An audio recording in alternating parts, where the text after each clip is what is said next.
Expandindo mais esse índice futuro, 119.690 pontos, é o que a gente tem agora. Otimismo bom aí, hein? Vamos ver se isso se continua por aqui. Vamos entender o panorama econômico agora, com a análise do senhor Alex André, nos gráficos aqui do dia que ele trouxe pra gente? Vamos lá, fica de olho na tela. Alex, com você. Muito obrigado, Débora. Vamos lá, então, começar aqui os nossos gráficos do dia, as nossas análises, né? Eu tenho diversos gráficos, eu vou falar aqui dos principais que eu separei hoje. Bom, o primeiro gráfico, ele mostra, são diversos gráficos do Bank of America, Merrill Lynch, tá? Lá nos Estados Unidos, do setor Latam, né? O setor de América Latina. E esse primeiro gráfico, gráficos bem atualizados, tá, pessoal? É um gráfico desde o dia 11, enfim, até ontem, tá? Que eu separei de alguns papers. O primeiro gráfico, ele mostra a revisão de earnings no Brasil, numa janela de 3 meses, que é a linha amarela, e o gráfico de barra de 1 mês. O que mostra esse gráfico? Principalmente agora, no curtíssimo prazo, nessa última pernada, essa última linha amarela, você consegue observar, se você dá uma olhada bem na tela, que começa a mostrar uma reversão, ou seja, a revisão de earnings de 3 meses já começa do próximo TRI, por terceiro TRI, já começa a virar a chave para enfim, mais otimista, tá? Então a gente começou a ver desde ali de junho de 21 até agora, em junho de 23, uma janela de 3 meses, de trimestre, revisão de earnings para baixo, e quando a gente olha nesse gráfico de barra, a gente consegue observar uma queda de revisão de earnings de 1 mês, ou seja, segundo trimestre realmente não deve ser um trimestre muito forte, tá? E a janela de lado, né, a tabelinha do lado, a gente consegue observar os setores, né, da Bolsa aqui no Brasil, e ao mesmo lado, né, a gente consegue observar essa janela de 3 meses, né, olhando aqui as companhias, né, que tem aí realmente o maior beta. Então isso a gente consegue observar que podem sim se beneficiar, que são um consumo discricionário, né, até o próprio setor de financials, healthcare, industries, que também se pode beneficiar quando a gente pega aqui a média de 12 meses e a janela de junho de 23, tá? Então, ou seja, lembrando que a média de 12 meses gira 0,7, agora está 0,7 também, então, ou seja, não teve nenhuma grande mudança falando do agregado, tá? Mas quando a gente pega aqui alguns setores específicos, tem algo um pouco maior em relação à janela anterior, tá? Passando para o próximo gráfico aqui para a gente destacar, agora a gente deixa de falar de Brasil, a gente começa a falar de Latam, né? De América Latina como um todo. A América Latina também parece muito próximo ali de Brasil, então a gente está vendo uma reversão de earnings também de 3 meses, ou seja, uma revisão de lucro para cima, lembrando que a média histórica gira em torno de 0,7, então ali a gente está muito próximo, está em 0,8 agora, então ou seja, revisão de 3 meses, e uma revisão de 1 mês a gente consegue observar uma queda maior do que a queda de Brasil, tá? Para baixo, não para cima. Então 3 meses o mercado está olhando melhor para frente e agora revisando um pouco para baixo, falando de Latam, Brasil como um todo dentro desse pacote, tá? Aí quando a gente passa para o próximo apresentação aqui, né, a próxima imagem, a gente consegue observar a posição de caixa média Latam, né, do América Latina, não só Brasil. Desde 2018 até 2023, a gente consegue observar que a média gira em 6,2% de caixa, tá, de posição. Então, ou seja, a gente consegue observar agora, principalmente no curtíssimo prazo agora do ano de 2023, o caixa reduzindo. O caixa chegou a bater 8%, acima de 8%, agora já voltando ali próximo da média, já batendo 6%. Então, ou seja, já começa a voltar próximo da média histórica, justificado por alocação principalmente em equity, né? Ou seja, com uma melhora substancial de perspectivas, como nós vimos no CPI, que reforçou a leitura, mas a América Latina como um todo, o Brasil, também que tem, além disso, reformas, né? Enfim, arcabouço fiscal e melhora de ambiente de equity. Ainda está muito cedo para dizer que essa posição de caixa, enfim, pode trazer um movimento mais positivo. E quando a gente fala para os setores, quais são os setores, né, equity, né, enfim, América Latina como um todo, que o mercado está mais, né, overweight, ou seja, está um pouco mais otimista, underweight, um pouco mais pessimista. Então, se a gente consegue observar materials, né, a parte de materiais básicos, né, então a gente consegue ver, por exemplo, a própria Vale, por exemplo, o mercado está bem underweight, e comunicações, por exemplo, o mercado está um pouco mais otimista. Então, por exemplo, comunicações não é só TIM Vivo, falando aqui de Brasil, a gente também tem as ESPs, né? BrisaNet, Desktop, Unifique. A gente consegue ver que teve uma puxada para esses papéis também. Crescimento orgânico, inorgânico, enfim, perspectivas positivas. E setor de financeiro também, acho que é um setor interessante. Então, a gente olha nessa linha azul, a classificação overweight de Latam. Então, o financials está muito maior overweight do que underweight. A gente consegue observar, quanto maior a barra azul comparada à barra vermelha, a gente consegue ver o maior otimismo em relação também a esses principais pontos, tá? Bom, aí para o próximo gráfico, é um gráfico interessantíssimo, que a gente consegue observar o fluxo de Brasil, né? Então, o fluxo, ele mede por essa linha amarela, que são os fundos de renda fixa, tá? Então, em bilhões de reais, essa linha, então, mede, chegou a bater mais de 400 bi de reais em fluxo de renda fixa, agora já chegando, né, a reduzir esse fluxo, e a gente consegue observar principalmente essa linha azul, azul mais clara, os fundos multimercados, e a linha azul escura, os fundos de ações, né, os FIAs. E um lado interessante é que a renda fixa começou a diminuir, né, a alocação substancial, mas nós não vimos fundos de ações ainda com alocações que ainda chegaram em níveis próximos de 21 ou no começo de 22. Então, ou seja, parece, né, que o investidor está começando a se posicionar ou ali na pessoa física mesmo comprando suas ações, ou um pouco mais conservador, não necessariamente em fundos de renda fixa, mas, por exemplo, em caixa na pessoa física, não estou falando do investidor institucional, mas também observando uma janela de oportunidade vis-a-vis aí esse custo de oportunidade com ações com a Selic caindo. Então pode ter esse possível aí, esse dilema que pode ocorrer aí, tá?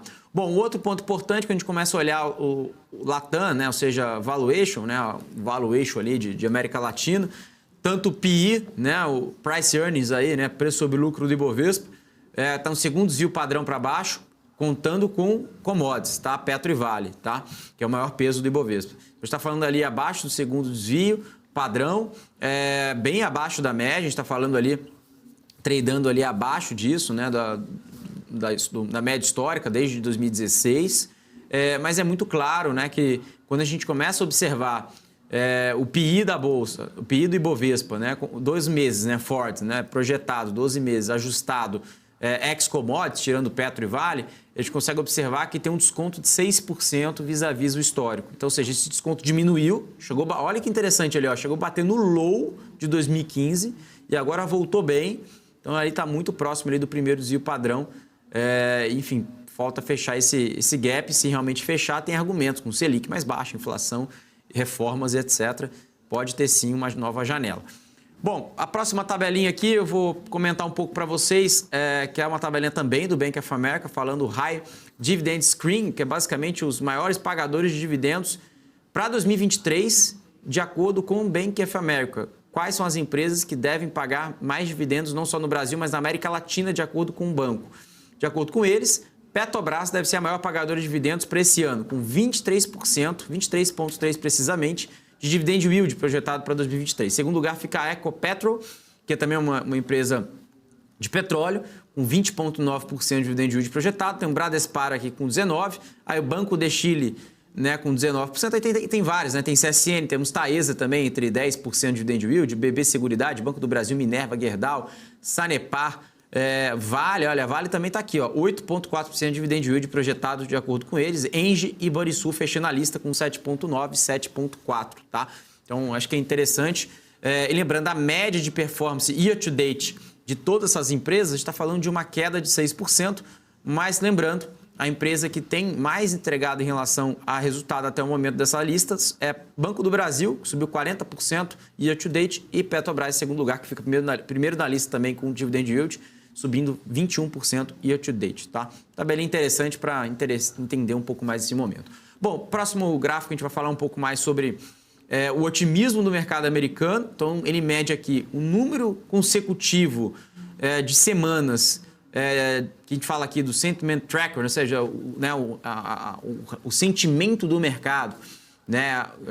Que o mercado está lendo de sentimento, se o mercado está otimista, né? Então, ou seja, nós já vimos em 2011, ali, 2010 para 2011, 30 semanas de sentimento positivo, né? De um consenso, né, de um mercado otimista. Nós já vimos em 2013, 38 semanas, em maio de 2017, 28 semanas, em julho de 2021, 55 semanas consecutivas. E agora, com esse S&P ali, né, enfim, uma perspectiva mais positiva com o CPI, o mercado já começa a dizer, será que o mercado americano ainda tem mais espaço? Nem estou falando em perspectiva das ações, estou falando em perspectiva de sentimento do mercado. Então, aqui é interessante. Estamos há 6 semanas, agora em julho de 2023, contando agora com esse ano, de semanas de sentimento, indicador de sentimento positivo para a Bolsa Americana. Então, ainda, se você olhar comparação à média histórica, é claro que tem uma elevação comparada aos últimos meses. Olha os últimos meses, praticamente foi zero. A gente não teve uma sequência tão boa quanto agora nos últimos 6 meses, 12 meses. Mas quando a gente começa a comparar nos últimos anos, principalmente comparado com 2009, é muito tranquilo a gente dizer que pode sim chegar, não de uma vez, de uma reta, mas um número ali próximo de 10 ou acima de 10, ali 15, 20 semanas consecutivas, que aí sim a gente está falando de um crescimento do S&P, do Nasdaq ainda mais forte no curto prazo, que pode ser sim factível. Que vai depender PPI e temporada de balanço e também Fed no dia 25, 26, 26 que vai sair a decisão, que pode ser, se tiver uma leitura mais dovish, se a gente abre espaço para essas narrativas macro destravarem. Bom, mas que a gente sabe que a temporada de resultados começa amanhã e esse próximo gráfico vai falar um pouco do consenso de earnings do segundo trimestre das bolsas americanas. Então mostra uma queda significativa, sim, de queda de earnings para o segundo trimestre, porque os juros ainda estão altos. Vai subir ainda mais, né? Então o mercado espera aí uma alta de 0,25 na próxima reunião. Teve uma parada na última, mas o mercado já precifica isso. Então a gente tem essa linha mais clara, que é a precificação do IPS, né, que é o Earnings Per Share, ano contra ano, uma queda aproximadamente 7% do S&P, tá? E isso o mercado já tenta colocar na conta nessa temporada de resultados que amanhã começam pelos bancos. Bom, e qual que deve ser o impacto, de acordo com o Goldman Sachs, para o S&P 500 ao longo desse ano? Foi uma survey, foi uma pesquisa feita por investidores institucionais e no próxima tabela eu vou falar um pouco sobre isso. Bom, nós temos aqui os investidores ainda um pouco mais céticos em relação ao S&P. Por quê? A gente separa por bandas aqui. Então, o menor percentual foi respondido, né? O investidor que respondeu essa pergunta, o investidor institucional, que respondeu a pergunta do Goldman Sachs, disse que não tem convicção para onde o S&P deve fechar e no ano de 2023. Ali no B, que é o segundo, né? Com 27%, o mercado espera aí que deve fechar em queda 4.200 pontos, tá? Ou abaixo disso. Aí, com o maior consenso, com 30% das respostas, das perguntas respondidas, das respostas, o mercado espera que deve ter uma queda leve, deve ficar entre 4.200, 4.200 e 4.400 pontos o S&P. Aí já começa a diminuir um pouco o otimismo.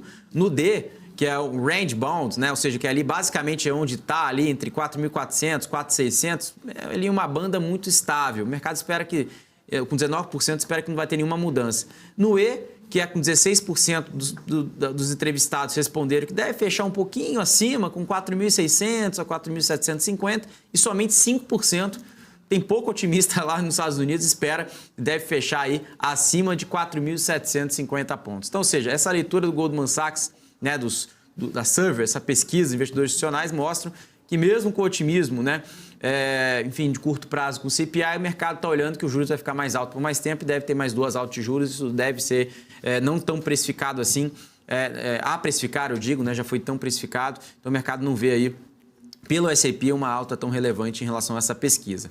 Bom, e quando a gente começa a observar um pouco mais à frente, temos sim argumentos positivos para aumentar o apetite de risco, né? Então, no próximo gráfico, nós temos aqui, passando para falar sobre o apetite de risco, que começou também a subir, né? Que é um ponto interessante, e as condições macroeconômicas, né?